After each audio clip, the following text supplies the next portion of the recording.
आपण पाहत आहात लाईव्ह महाराष्ट्र पोलीस टाइम्स।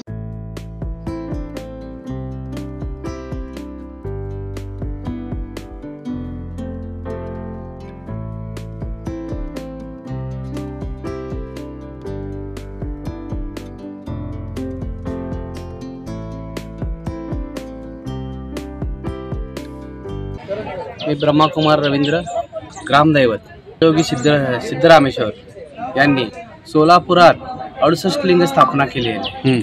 त्याचीच प्रतिमा ही आहे। सिद्धेश्वर महाराजांनी एक सोलापूरला एक कवच दिलेलं आहे। आरोग्य शांती संपूर्ण ते कवच आहे। हे 68 लिंगा पूर्ण सोलापूरला घेरलेलं आहे।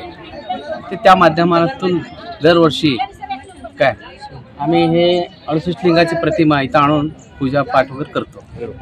68 लिंगामध्ये काय काय आहे हो? पहिला लिंग काय सांगतो, दुसरा लिंग काय सांगतो, तिसरा लिंग काय सांगतो, असे 68 लिंगामध्ये त्यांचं काय आहे? 68 लिंग म्हणजे हे शिवरात्री जे आहे परमात्म्याचं जे अवतरण झालेलं आहे त्याला 68 वर्ष झालेली आहे। त्या 68 म्हणजे शिवजयंती 68वी शिवजयंती आहे, त्याच्यामुळे ते 68 लिंग ठेवले। सिद्धरामेश्वरांनी जे 68 लिंग स्थापन केले एवढंच आहे ना? हे पूर्ण 68 आहेत ना? लाईव्ह महाराष्ट्र पोलीस टीमच्या वतीने सर्वांना आम्ही शुभेच्छा देतो आणि या ठिकाणी आम्ही हा व्हिडिओ थांबवतो। जय महाराष्ट्र।